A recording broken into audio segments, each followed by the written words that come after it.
सबसे पहले है हमारे पास ट्रेजरी बिल्स। ये बात तो बिल्कुल आप एक बार तो समझ के चलना कि ये जो पांचों के पांचों इंस्ट्रूमेंट हम डिस्कस करने जा रहे हैं, ये पांचों इंस्ट्रूमेंट हमारे शॉर्ट टर्म सिक्योरिटीज के एग्जांपल हैं। Short term securities, yes. अब बात करते हैं कि भैया ट्रेजरी बिल क्या है। इसका सबसे पहले हम मीनिंग देख लेते हैं। सबसे पहली बात तो वही आ रहा है कि भैया शॉर्ट टर्म बोरोइंग में काम आने वाला है। अब बात आती है कि इसको इशू कौन करता है। इसको इशू करता है reserve bank of India, yes, RBI. किसके बिहाफ पे? सेंट्रल गवर्नमेंट के बिहाफ पे। भाई सेंट्रल गवर्नमेंट ने जब कहा भाई पैसे की जरूरत है तो आरबीआई क्या करेगा, इसको सेंट्रल गवर्नमेंट की वजह से या सेंट्रल गवर्नमेंट के बिहाफ पे इसको हम इशू करते हैं। कौन इशू करता है? फिर से रिपीट कर रहा हूं, RBI on the behalf of central government. अब बात आती है कि इससे शॉर्ट टर्म रिक्वायरमेंट पूरी होती है पैसों की, भी पैसों की नीड है तो इसलिए रिक्वायरमेंट इनकी पूरी हो जाती है।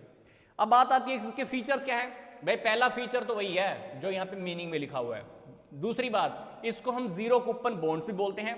तीसरी बात, ये प्रोमिसरी नोट की फॉर्म में भी इशू किए जाते हैं। इनकी लिक्विडिटी हाई होती है और मिनिमम जो अमाउंट होता है इसका वो कम से कम 25,000 का होता है या इसके मल्टीपल में होते हैं। भाई या तो 25,000 का है, मिनिमम तो 25,000 होगा, या 25,000 के मल्टीपल में आप मान के चलो 50,000 का है, 1 लाख का है, 2 लाख का है, तो ये वो वैल्यूज होती है जिसको आप 25,000 रुपए से डिवाइड कर सकते हो।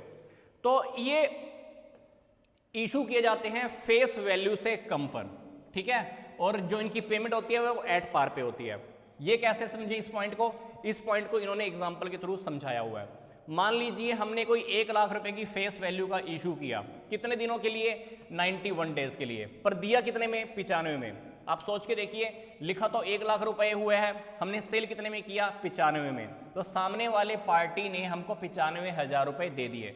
अब 95,000 के बदले में 95,000 के बदले में 91 डेज के बाद सामने वाले को कितना रुपए देने वाले हैं? 1 लाख रुपए। तो सामने वाले से तो लिए हमने 95,000 थे, वापस कितने दिए? 1 लाख रुपए।